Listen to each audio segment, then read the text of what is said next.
So this was a big one, the leadership debate. Prime Minister Andrew Holness, opposition leader Mark Golding going at each other for 90 minutes. Who won?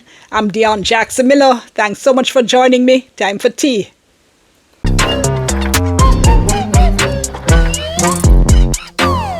All right, so I have to say this first. I've been privileged and blessed to have been a question at multiple debates, right?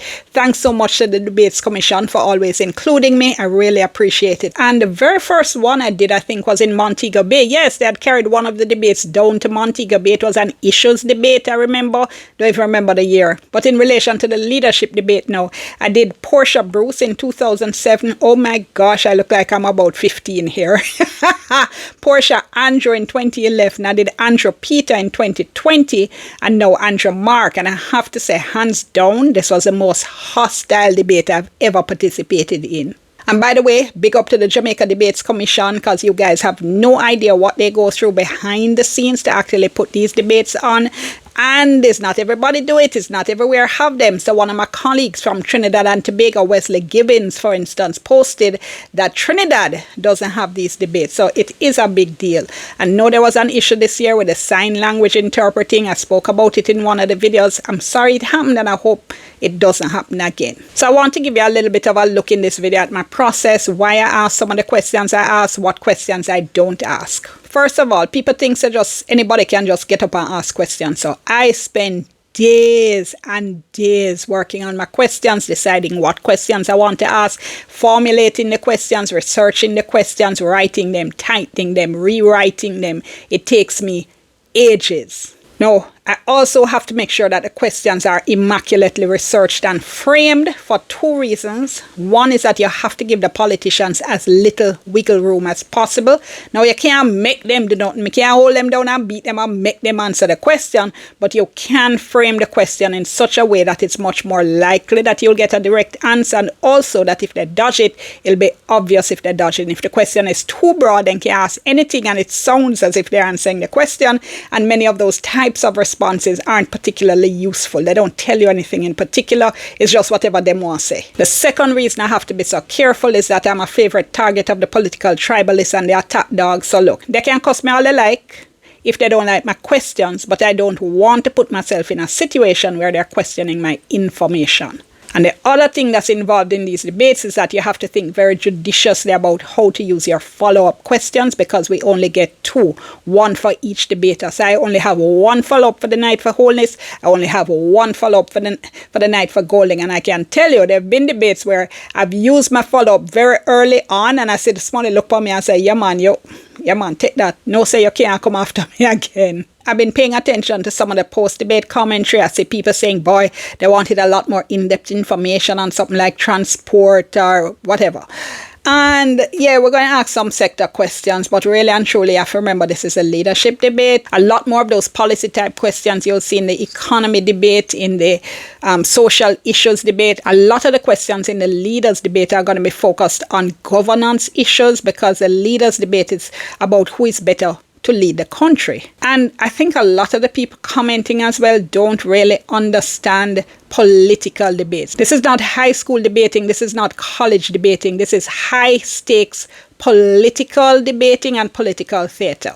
Each leader is trying to convince you that they should be your choice for prime minister, so you go and vote for them party. And trust me when I tell you, they would not be doing these debates if they didn't think there was a benefit to them politically. Remember, PNP wouldn't do the leaders debate in 2016 unless the Debates Commission agreed to a team debate. They wanted a team supporting Portia. The Debates Commission said no, and big up to them for holding their ground on that one. We ended up not having those debates, and PNP lost the election, People also like to say the debates don't affect anything. I can understand you would think that if you've made up your mind already, but the Debates Commission actually does polling after the debates, and they've said, for instance, that the polling showed that 67% of respondents said the debate should be mandatory, first of all, and very importantly, 57% said the debates helped them to make up their minds. 11% said they had changed their minds about who to vote for because of the debate, and that's a big deal. I mean, I think the debates would be important even without that kind of evidence, but it does go to show that they do help people. So what type of question would I not ask? Questions that are too parochial or questions that I don't think I can get a useful answer to. So for instance, one of my colleagues, and if he's watching, he knows who he is, wanted us to ask a question about foreign policy in relation to the Trump administration. I wouldn't be asking that question because I don't think I can get a useful answer. The answer is going to be some version of, we have nothing but respect for the United States. We understand they're respecting their interests. We have a long history of cordial relationship between the two countries, and we'll certainly be ensuring to work to ensure that that continues even as we attempt to advance our own interests while respecting the Americans' necessity to protect their own. Some version of that is what we're going to get, and I'm not going to spend a question to get that. So sorry, my friend, not asking that. All right, so what I'm going to do now is give you a deep dive into my process in relation to one particular question that I see a lot of people talking about and speculating as to why I asked it, and I don't mind giving you that breakdown. I asked Goling if a PNP government would implement a policy recommendation that a certain percentage of public sector jobs be reserved for persons with disabilities, qualified persons with disabilities. I referenced a story that's been in the media recently about very experienced and qualified blind teacher named Coswell Barnett, who had been out of work for 4 years, and this is in a country with a teaching shortage, and he's qualified to teach Spanish. Now, people felt I was throwing Golding a softball because his family has associations with the community of Jamaicans with disabilities and has done a lot of work in that area, and he has done work in that area. So let me explain. If you follow my programs on radio and TV, Beyond the Headlines and All Angles on TVJ, you would know that I spend a fair amount of time discussing issues that affect Jamaicans with disabilities. On All Angles, for instance, just recently we aired a special report that was about Jamaicans with disabilities experiencing discrimination in all kinds of areas, and a major source of discrimination was in the job market. A huge issue for Jamaicans with disabilities is not being able to get a job, discrimination in the workplace, and poverty. They are disproportionately affected by poverty. Now, in doing this special report, one of the things we found was this policy recommendation that governments have not been implementing to reserve about 5% of public sector jobs for persons with disabilities. And this is something that could make a huge difference to people. It could be a game changer. How the politicians have been dealing with this issue of discrimination is to say they're giving grants for people to set up businesses so they can earn an income. And that's fine. I'm not saying there's anything wrong with that in and of itself. So do a lot of people want to work for themselves? I'm sure they do. But do a lot of people also want safe and secure jobs? I'm pretty sure of that as well. So if you've gone and got yourself qualified, like one of the Jamaicans with disabilities that we spoke to, who said he believed this idea that education was a way out of poverty. If you've gone and you've done all of that, you get 1 degree, maybe even 2 degrees, and then you can't get a job because of discrimination.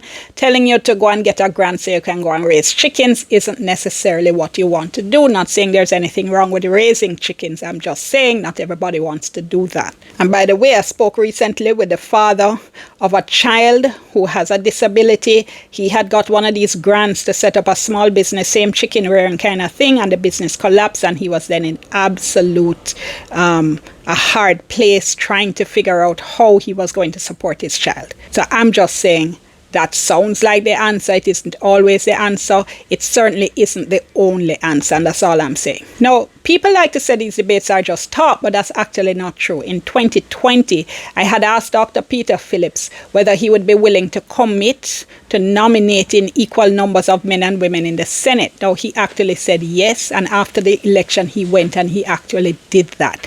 Dr. Holness didn't commit to doing it. He said, he had a record number of women running for election in the lower house. So, he was implying that that was necessary. For clarification, my point is that they love to talk about gender equality, but the Senate is one place in which they have absolute control over the membership, and we were only seeing maybe about 25 to 30% of members who were women. Now, both parties talk about inclusiveness, both manifestos talk about special programs for persons with disabilities. It's not like it's only the PNP has programs for persons with disabilities. But the thing is, you're putting aside NHT house, you're putting aside house for people. If them not a job, then can't buy no house, right?